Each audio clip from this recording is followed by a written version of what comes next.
بسم اللہ الرحمن الرحیم۔ دنیا میں بحر مردار کے نام سے پانی کا ایک ایسا حصہ بھی پایا جاتا ہے جس میں کوئی بھی آبی جاندار یعنی مچھلی، مینڈک وغیرہ زندہ نہیں رہ سکتا۔ اس کے مغرب میں اسرائیل اور مشرق میں اردن واقع ہے۔ ناظرین گرامی، اس کو سی سالٹ بھی کہا جاتا ہے اور مدائن صالح کے قریب ہے۔ اس کا پانی ایسا بدبودار ہے کہ کوئی بھی انسان اس کے پاس کچھ منٹ کے لیے بھی کھڑا نہیں رہ سکتا۔ یہاں پر زندگی کا کوئی نام و نشان نہیں۔ سائنسدان اور ماہرین کا خیال ہے کہ یہ ایسی زمین ہے جہاں رہتی دنیا تک کے لیے کوئی انسان کبھی آباد ہو ہی نہیں سکتا۔ قرآن پاک میں اللہ تعالیٰ فرماتا ہے، ہم نے اس بستی کو صریح عبرت کی نشانی بنا دیا ان لوگوں کے لیے جو عقل رکھتے ہیں۔ ناظرین گرامی، یہ بستی اور یہ علاقہ کبھی دنیا بھر کی سرگرمیوں کا گہوارہ ہوا کرتا تھا۔ جی ہاں، اس بستی کا نام سدوم تھا، جو ایک سرسبز و شاداب علاقہ تھا۔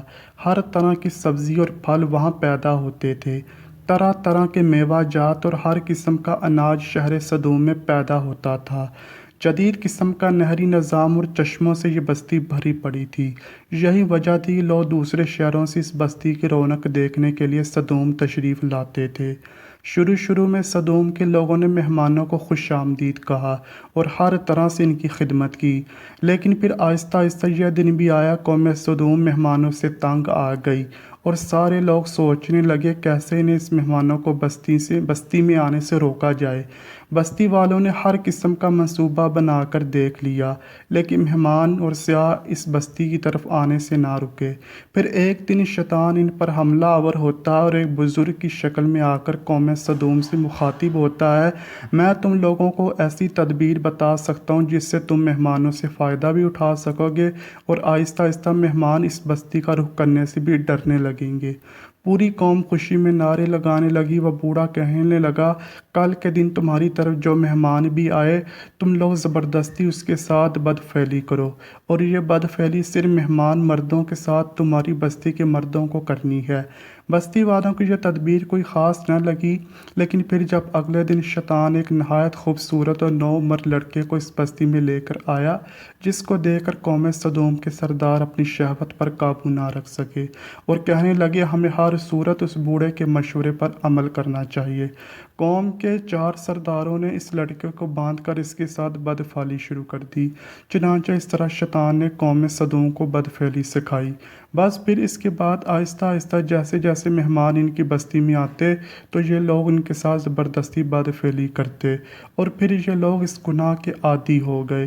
اب بات یہاں تک آ پہنچی، یہ لوگ آپس میں ہی اپنی خواہش کو پوری کرنے کے لیے ایک دوسرے کی رضامندی سے مرد کے ساتھ بدفعلی کرنے لگ جاتے، اور دوسری بستی سے اگر کوئی مہمان آتا تو اس کو بھی اپنی محفل میں شریک کر لیتے اور وہاں اجتماعی طور پر اس سے زیادتی کرتے۔ پھر اللہ پاک نے اپنے پیارے پیغمبر حضرت لوط علیہ السلام کو اس قوم کے لیے رہنمائی کے لیے مبعوث فرما دیا۔ حضرت لوط علیہ السلام حضرت ابراہیم علیہ السلام کے بھتیجے تھے اور عراق کے شہر بابل میں رہنے والے تھے۔ پھر اللہ پاک کے حکم کے مطابق حضرت ابراہیم نے وہاں سے ملک شام کی طرف ہجرت کی۔ حضرت ابراہیم علیہ السلام حضرت سارہ علیہ السلام کے ساتھ فلسطین تشریف لے گئے اور حضرت لوط علیہ السلام اردن میں مقیم ہو گئے۔ پھر اللہ پاک کے حکم سے حضرت لوط علیہ السلام سدوم کے لوگوں کی ہدایت کے لیے سدوم تشریف لے گئے۔ ناظرین گرامی، اہم بات یہ ہے، مردوں کی مردوں سے شہوت پوری کرنا یہ ایک ایسا گناہ تھا جو اس قوم سے پہلے کبھی کسی قوم نے نہیں کیا تھا۔ قرآن پاک میں قوم لوط کا ذکر 17 مرتبہ آیا ہے۔ اللہ پاک اس قرآن پاک میں فرماتا ہے، کیا وہ بے حیائی کرتے ہو جو تم سے پہلے جہاں میں کسی نے نہ کی؟ تم مردوں کے پاس شہوت سے جاتے ہو عورتوں کو چھوڑ کر، بلکہ تم تو حد سے بھی گزر گئے ہو۔ حضرت لوط علیہ السلام کی قوم نے یہ سن کر ان کا کہا سننے کے بجائے جواب دیا۔ اس کا ذکر بھی قرآن مجید میں ہے، اور اس کی قوم پر کچھ جواب نہ تھا، مگر ہر کوئی یہی کہتا، ان کو اپنی بستی سے نکال دو، یہ لوگ تو پاکیزگی چاہتے ہیں۔ حضرت لوط علیہ السلام نے اپنی قوم کو بہت سمجھایا، لیکن وہ اس عمل سے باز نہ آئے۔ اس کا ذکر بھی قرآن پاک میں کچھ اس طرح ہے۔ حضرت لوط علیہ السلام نے کہا، तुम क्यों नहीं डरते? मैं तो तुम्हारा ईमानदार पैगंबर हूँ। अल्लाह से डरो, मेरा कहना मानो, और मैं तुमसे इसका कोई अजर नहीं मांगता। मेरा अजर तो अल्लाह रब्बुल आलमीन के ज़िम्मे है। क्या तुम अहले आलम में लड़कों पर माइल होते हो? तुम्हारे परवरदिगार ने जो तुम्हारे लिए बीवियां पैदा की हैं, इनको छोड़ देते हो? हकीकत यह है कि तुम हद से निकल जाने वाले हो। हज़रत लूत अलैहिस्सलाम मायूस होने के बजाय कौम को राह रास्त पर लाने की जदोजहद में मसरूफ़ रहे, लेकिन कौम में यह गुनाह बढ़ता ही चला गया। एक दिन ऐसा आया, कौम खुद हज़रत लूत अलैहिस्सलाम से कहने लगी, अगर तुम सच्चे हो तो अपने रब से कहो हम पर अजाब भेज दे, क्योंकि हम तो इस काम से बाज ना आएंगे। फिर इसके बाद 3 फरिश्ते अल्लाह पाक ने कौम सदोम की बस्ती में हज़रत लूत अलैहिस्सलाम की तरफ इंसानी शक्ल में भेजे। रवायात में आता है कि जब वो फरिश्ते बस्ती की तरफ आए तो इनकी मुलाकात बस्ती से बाहर ही हज़रत लूत अलैहिस्सलाम की साजिज़ादी से हुई। फरिश्ते हज़रत लूत अलैहिस्सलाम की बेटी से कहने लगे, हम मुसाफिर हैं और हम चाहते हैं कि आज रात इसी बस्ती में रुक जाएं। क्या यहाँ हमें एक रात रहने के लिए कोई जगह मिल सकती है? लड़की उनसे कहने लगी, आप लोग यहीं रुके, मैं अपने वाला से इस बात का जिक्र करती हूँ। लड़की हज़रत लूत अलैहिस्सलाम के पास परेशानी में आकर कहने लगी, अब्बा जान, बस्ती के किनारे पर मैंने 3 इंतहाई खूबसूरत नौउम्र लड़के देखे हैं जो हमारी बस्ती में रात रुकना चाहते हैं, और मैंने इनको बस्ती के बाहर रुकने का कहा है, क्योंकि अगर इनको बस्ती के लोगों ने देख लिया तो वो लड़कों के साथ वैसा ही सलूक करेंगे जैसा यहाँ पर आम है। खैर, हज़रत लूत अलैहिस्सलाम बस्ती के किनारे आए और इंसानी शक्लें वाले फरिश्तों को छुपा कर अपने घर ले गए। मुफस्सरीन और तारीख़ दान लिखते हैं, वो फरिश्ते हज़रत जिब्राईल अलैहिस्सलाम, हज़रत मीकाईल अलैहिस्सलाम, हज़रत इसराफील अलैहिस्सलाम थे, लेकिन वह नहायत खूबसूरत नौउम्र लड़कों की शक्ल में थे।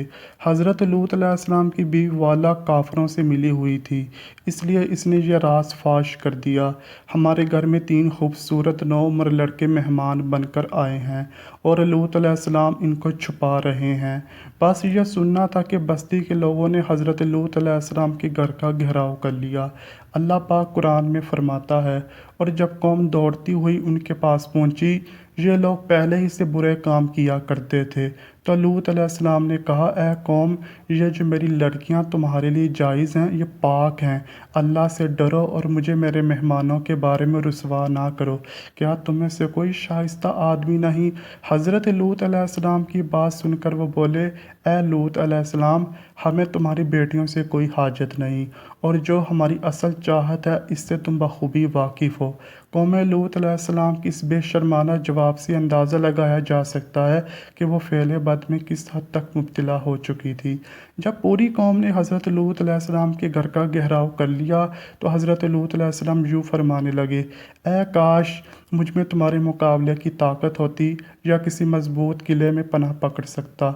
जब फरिश्तों ने हज़रत लूत अलैहिस्सलाम को अफसरदा देखा तो कहने लगे, हम कोई इंसान नहीं बल्कि हम फरिश्ते हैं, आपके रब के हुक्म से इस कौम पर अजाब लेकर आए हैं।